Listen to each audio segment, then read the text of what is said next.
నమస్కారం పిల్లలు. ఇవాళ మనము సుందరకాండ కథ చెప్పుకుందాం. హనుమంతుడు సముద్రముడు నుంచి సముద్రం నుంచి ఎగురుతూ లంక వైపు బయలుదేరాడు. దారిలో సముద్రుడు హనుమంతుని చూసి రాముడి పని మీద వెళ్తున్నాడు, నేను సహాయం చేయాలనుకుని ఆ సముద్రుడికి ఒక స్నేహితుడు ఉంటాడు. అతని పేరు మైనాకుడు. మైనాకుడు ఒక పర్వతం, ఒక మౌంటైన్ అన్నమాట. ఆ మైనాకుడితో అంటాడు, నువ్వు బాగా పైకి రా, సముద్రంలోంచి పైకి వచ్చి హనుమంతుడు విశ్రాంతి తీసుకోవడానికి కూర్చోమని చెప్పు అంటాడు. అప్పుడు హనుమంతుడు ఆ మైనాకుడి దగ్గరికి వస్తే మైనాకుడు అంటాడు, హనుమా, నువ్వు రామకార్యం మీద వెళ్తున్నావు, నేను కూడా సాయం చేస్తాను, నా మీద కూర్చొని కాసేపు విశ్రాంతి తీసుకో, అప్పుడు వెళ్ళు అంటాడు. హనుమంతుడు అంటాడు, మైనాక, నువ్వు చాలా మంచివాడివి, నీ ఉద్దేశం మంచిదే, కానీ నేను ఒక్క క్షణం కూడా వృధా చేయకూడదు. రాముడు ఎదురు చూస్తున్నాడు, నేను ఒక్క క్షణం కూడా వృధా చేయకుండా పని చేసుకుని వెళ్ళిపోవాలి అని ఇలా ముట్టుకొని మైనాకుడిని ఇలా టచ్ చేసి వెళ్ళిపోతాడు. అప్పుడు దేవతలందరూ అనుకుంటారు, హనుమంతుడు నిజంగా అంత తెలివితేటలున్నాయా, బలముందా రావణాసురుడు లంకలోకి వెళ్ళి చూసి రావడానికి అని పరీక్ష చేద్దాం హనుమంతుడిని అనుకుంటారు. అనుకొని ఒక సింహిక అనే ఒక దేవతను పంపిస్తారు, రాక్షసిలాగా. ఆ సింహిక వచ్చేసి పెద్ద నోరుతోటి, హనుమా, నేను తినేస్తాను అంటుంది. నాకు బ్రహ్మదేవుడు వరమిచ్చాడు, నేను ఏది కావాలంటే తినచ్చు, నేను తినేస్తాను నిన్ను అంటుంది. అప్పుడు హనుమంతుడు ఒక్క నిమిషం ఆలోచిస్తాడు, పెద్దగా అయిపోతాడు. ఇంకా ఏం చేస్తుంది, తన్నోరు కూడా ఇంకా పెద్దగా పెంచుతుంది. అప్పుడు అలా పెంచుతూ పోతే హనుమంతుడు ఒక్కసారి తక్కువని బొటని వేలంత చిన్నగా అయిపోతాడు. అయిపోయేసి ఆ సింహిక నోట్లో దూరి నాలుకని ఇలా ముట్టుకొని బయటకు వచ్చేస్తాడు. అంటాడు, చూసావా, నీకు బ్రహ్మదేవుడు వరం ఇచ్చాడు కదా, ఆ వరం తీర్చడం కోసం నేను నోట్లోకి వెళ్ళాను ఆహారంలాగా, మళ్ళీ బయటకు వచ్చేసాను అంటాడు. అప్పుడు దేవతలందరూ చప్పట్లు కొట్టి, హనుమంతుడికి బాగా తెలివితేటలున్నాయనేసి ఆ సింహకు కూడా అంటుంది, నువ్వు రాముడి పని మీద వెళ్తున్నావు, నా ఆశీర్వాదాలు నీతో ఉంటాయి, వెళ్ళు అంటుంది. అప్పుడు అక్కడి నుంచి బయలుదేరి హనుమంతుడు ఇంకా ముందుకెళ్తుంటాడు ఎగురుతూ. ఆ సముద్రంలో ఇంకొక రాక్షసు ఉంటుంది, దాని పేరు సురస. దాని మ్యాజిక్లు ఏంటంటే, దాని మాయలు ఏంటంటే, ఎవరన్నా వెళ్తూ ఉంటే వాళ్ళ నీడ పడుతుంది కదా సముద్రంలో, ఆ నీడని పట్టుకొని, ఆ షాడోని పట్టుకొని లాగేస్తుంది, అది లాగి నోట్లో పెట్టుకుని తినేస్తుంది. అప్పుడు హనుమంతుడు షాడోని పట్టుకొని నీడని పట్టుకొని అది లాగుతూ ఉంటుంది. అప్పుడు హనుమంతుడు చూస్తాడు, దాని నోట్లోకి వెళ్ళిపోతాడు. బటన్ వేలంత అయిపోయి దాని నోట్లోకి వెళ్తాడు, వెళ్ళేసి దాని పొట్టలోంచి చీల్చుకొని బయటకు వచ్చేస్తాడు. అది అని అప్పుడు కింద పడిపోతుంది. అప్పుడు మళ్ళీ అక్కడి నుంచి ఎగురుకుంటూ లంకకి చేరుకుంటాడు హనుమంతుడు. ఆ లంక సింహద్వారం దగ్గర, సింహద్వారం అంటే మెయిన్ గేట్ అనమాట, ఒక సైనికురాలు ఉంటుంది, గార్డ్, దాని పేరు లంకిణి. అదేం చేస్తుందంటే, ఎవరు నువ్వు లోపలికి వెళ్ళడానికి వీల్లేదు అంటుంది. అప్పుడు హనుమంతుడు పెద్దగా అయిపోయి ఒక్క దెబ్బ కొడతాడు దాన్ని. కొట్టేసరికి అది కింద పడిపోతుంది. అప్పుడు అది అంటుంది, నాకెప్పుడు గుర్తుకొచ్చింది, బ్రహ్మదేవుడు చెప్పాడు, ఎవరైతే వచ్చి నన్ను పెద్దగా దెబ్బ కొడతాడో ఒక వానరుడు, అప్పుడు లంకకి వినాశం తప్పదు అని చెప్పాడు బ్రహ్మదేవుడు. హనుమ, రావణాసుడు తప్పు చేశాడు, సీతను తీసుకొచ్చి నువ్వు వెళ్ళి వెతుకు అని పంపిస్తూ. అప్పుడు హనుమంతుడు ఏం చేస్తాడు, అంత పెద్దగా ఉంటే అందరూ చూస్తారని ఒక చిన్న కోతిలా అయిపోయి వెతుకుతూ ఉంటాడు. అన్ని ఇళ్లలోకి వెళ్ళి ఎక్కడుందా సీత అని వెతుకుతూ ఉంటాడు. ఒక చోట వెళ్తే రావణాసుడి మందిరంలోకి వెళ్తే అక్కడ రావణాసుడు పడుకొని ఉంటాడు, పక్కన అతని భార్య మండోదరి ఉంటుంది. ఇది సీత అని అనుకుంటాడు. కొంచెం పక్కన చూసి, కాదులే సీత ఇలా ఉండదు, ఇక్కడ ఉండదు అనుకుని మళ్ళీ వెళ్ళి అన్ని చోట్ల వెతుకుతూ ఉంటాడు. అప్పుడు ఒక అశోక వనం అనే ఒక వనానికి వెళ్తాడు. అక్కడ ఓ చెట్టు కింద ఒక ఆమె కూర్చొని ఏడుస్తూ ఉంటుంది. అప్పుడు రావణాసుడు వచ్చి ఆమెని తిడుతూ ఉంటాడు, నువ్వు నన్ను పెళ్లి చేసుకో, లేకపోతే నేను 2 నెలలని గడువిస్తున్నాను, లేకపోతే వచ్చేసి మీ రాముని చంపేస్తాను అని బయటపడిస్తుంటాడు. ఆ పక్కన రాక్షసులు ఉంటారు.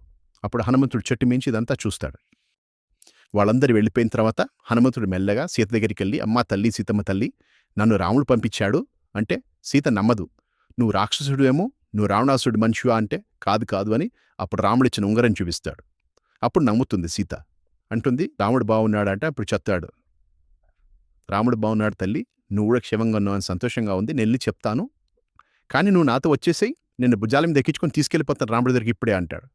సీత అంటుంది, లేదు, రావణాసుడు నన్ను మోసం చేసి తీసుకొచ్చాడు, కాబట్టి రాముడు వచ్చి రావణాసుని ఓడించి నన్ను తీసుకెళ్ళాలి, అదే ధర్మం అని చెప్తుంది అని తన జడలో ఉన్న ఒక చూడామణి ఒక చిన్నది ఇస్తుందన్నమాట. రాముడికి చూపించు, అప్పుడు రాముడిని నమ్ముతాడు, నేను బతుకున్నానని చెప్తుంది.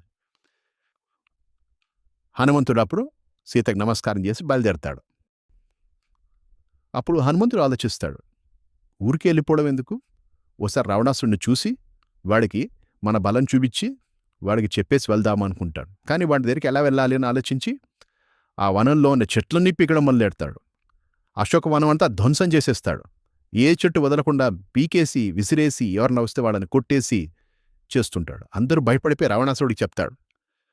అప్పుడు రావణాసుడు వాళ్ళ సైన్యాన్నంతా పంపిస్తాడు. అందరినీ ఓడిచేస్తుంటాడు హనుమంతుడు. ఎవ్వరి మాట వినడు. పళ్ళు పీకి తినేస్తుంటాడు, చెట్లు ఓడి పీకేస్తుంటాడు. అప్పుడు రావణాసుడు ఇంద్రజిత్తోని అతని కొడుకుని పంపిస్తాడు, అతని కుమారుడు. అతని పేరు మేఘనాథుడు. కానీ ఇంద్రుడిని కూడా జయించాడు కాబట్టి ఇంద్రజిత్తు అంటారు అందరు అతన్ని. అతను వచ్చేసి ఒక మంచి బ్రహ్మాస్త్రం అనే వస్త్రాన్ని వేస్తాడు, వేసి హనుమంతుడిని కట్టేయడానికి. హనుమంతుడు అనుకుంటాడు మనం బ్రహ్మాస్త్రానికి గౌరవం ఇద్దామని ఏమి కదలకుండా ఉంటాడు. అప్పుడు ఆ బ్రహ్మాస్త్రం వచ్చి చుట్టేస్తుంది హనుమంతుడిని. అప్పుడు వాళ్ళు హనుమంతుడిని రావణాసుడి దగ్గరికి తీసుకెళ్తారు. రావణాసుడు ఏం చేస్తాడు, హనుమంతుడు వస్తే చైర్ వేయడు, కుర్చీ వేయడు, సింహాసనం ఇవ్వడు, ఏమి ఇవ్వడు, అలా నించోనిస్తాడు. అప్పుడు హనుమంతుడు ఏం చేస్తాడు, తన తోకను ఇలా ఓ చైర్లాగా చేసి ఒక కుర్చీలాగా చేసి కూర్చుంటాడు. అప్పుడు చెప్తాడు, ఓ రావణ, నేను రాముడి దూతని.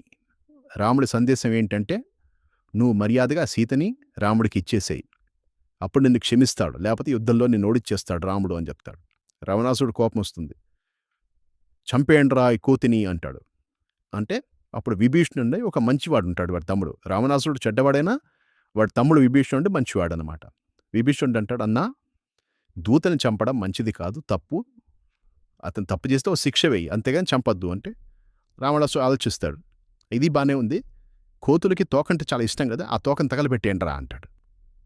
అప్పుడు వాళ్ళు ఏం చేస్తారు, హనుమంతుని పట్టుకుని ఆ తోకకి ఫైర్ పెడతారు, నిప్పు పెడతారు. ఆ తోకకున్న ఫైర్ తోటి, ఆ నిప్పుతోటి లంకంతా అన్ని భవనాలని తగలబెట్టేస్తాడు, వాళ్ళ వనాలని తగలబెట్టేస్తాడు, సగం లంకని తగలబెట్టేస్తాడు.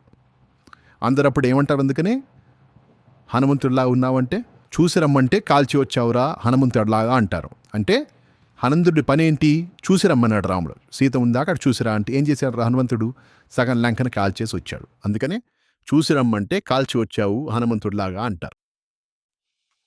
అక్కడి నుంచి బయలుదేరి హనుమంతుడు ఎగురుకుంటూ వాళ్ళ స్నేహితుల దగ్గరికి వచ్చేస్తాడు ఒడ్డుకి. ఆ పైనుంచి అరుస్తాడు, నేను సీతని చూశాను అని చెప్తాడు. అంటే అందరూ చప్పట్లు కొడుతుంటారు, హనుమాన్కి జై జై హనుమాన్ అని అరుస్తుంటారు. అప్పుడు హనుమంతుడు వచ్చేసి వాళ్ళకి చెప్తాడు, నేను ఎలా చూశాను, రావణాసుడికి ఎలా నేను మళ్ళీ లంకని తగలబెట్టాను అనే చెప్తుంటారు. వాళ్ళు నవ్వుకుంటూ సరే మనం రాముడికి వెళ్ళి చేద్దాము అని బయలుదేరుతారు.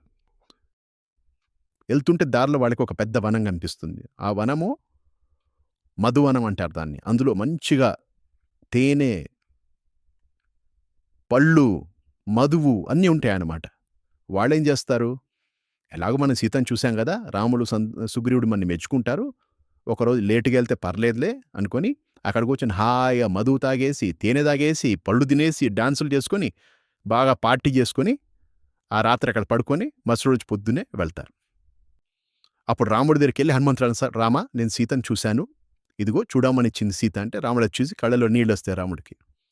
క్షేమంగా ఉందా సీత అని అడుగుతాడు. అప్పుడు హనుమంతుడు అంటాడు, చాలా బాధలో ఉంది, మనం వెంటనే వెళ్ళాలి అంటాడు. పిల్లలు, ఇక్కడతో సుందరకాండ ముగిసింది. మనం మిగతా కథ యుద్ధకాండలో తెలుసుకుందాం.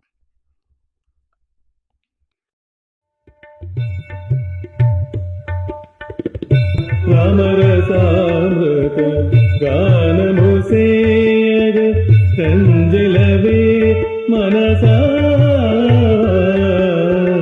దరువది నామది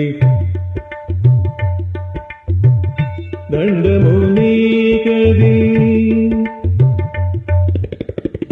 దరువది నామది దండము నీకది లయ తప్పక పాడించు కీర్తన రామరసామృత గానము సేయగ రంజిలవే మనసా